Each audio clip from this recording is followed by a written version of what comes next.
الفضل YouTube channel میں آپ کا استقبال ہے۔ اس چینل پر روزانہ قرآن پاک کی ایک آیت تلاوت مع ترجمہ اور مختصر تشریح پیش کی جا رہی ہے۔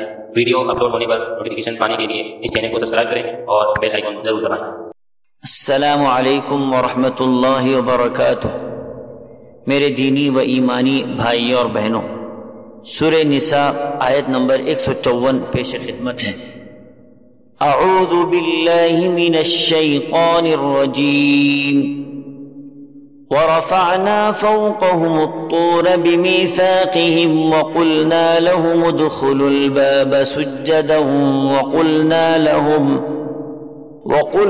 لهم لا تعدوا في السبت وأخذنا منهم ميثاقا غليظا۔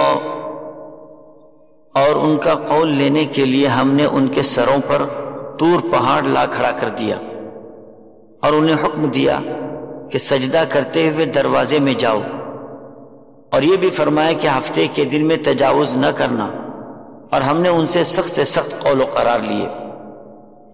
حضرات، یہودیوں کو جن باتوں کا حکم دیا جاتا تھا ان کی ہمیشہ عادت یہ تھی کہ اس کے خلاف عمل کرتے اور ان احکامات کی پرواہ نہ کرتے تھے۔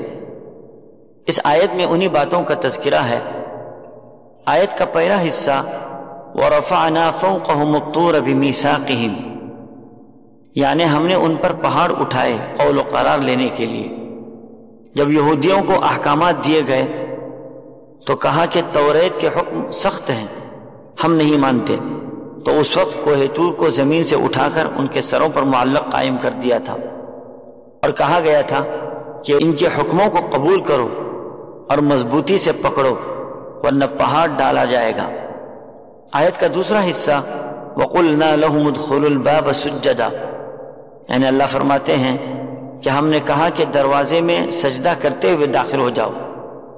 یہودیوں کو اس بات کا بھی حکم تھا کہ شہر میں داخل ہوتے وقت سجدے کی حالت میں اور سر جھکاتے ہوئے داخل ہو جاؤ، اور انہوں نے سجدے کے بدلے سرین پر سرکنا اور پھسلنا شروع کیا۔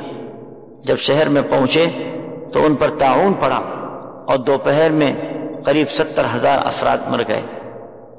آیت کا تیسرا حصہ وَقُلْنَا لَهُمْ لَا تَعْدُوا فِي السَّبْتِ وَأَخَذْنَا مِنْهُمْ مِيثَاقًا غَلِيظًا۔ اللہ فرماتے ہیں کہ ہم نے کہا کہ ہفتے کے دن کے معاملے میں زیادتی مت کرو، اور ہم نے ان سے مضبوط قول و قرار لیے۔ یہودیوں کو حکم تھا کہ ہفتے کے دن مچھلی کا شکار نہ کریں۔ بات یہ تھی کہ سب دنوں سے زیادہ ہفتے ہی کے دن مچھلیاں دریا میں بکثرت نظر آتی۔ یہودیوں نے یہ حیلہ کیا کہ دریا کے پاس حوض بنائے۔ ہفتے کے دن جب مچھلیاں دریا سے حوضوں میں آتی تو ان کو بند کر کے رکھتے، پھر دوسرے دن حوضوں میں سے شکار کرتے۔ اس فریب اور عہد شکنی پر اللہ تعالیٰ نے ان کی شکلیں اور صورتیں مسخ کر کے بندر بنا دیا، جو جانوروں میں بہت ہی خسیس اور مکار ہے۔ اللہ تعالیٰ ہم سبوں کو دین اسلام مضبوطی سے تھامے رکھنے کی توفیق عطا فرمائے۔ آمین۔ وآخر دعوانا ان الحمد للہ رب العالمین۔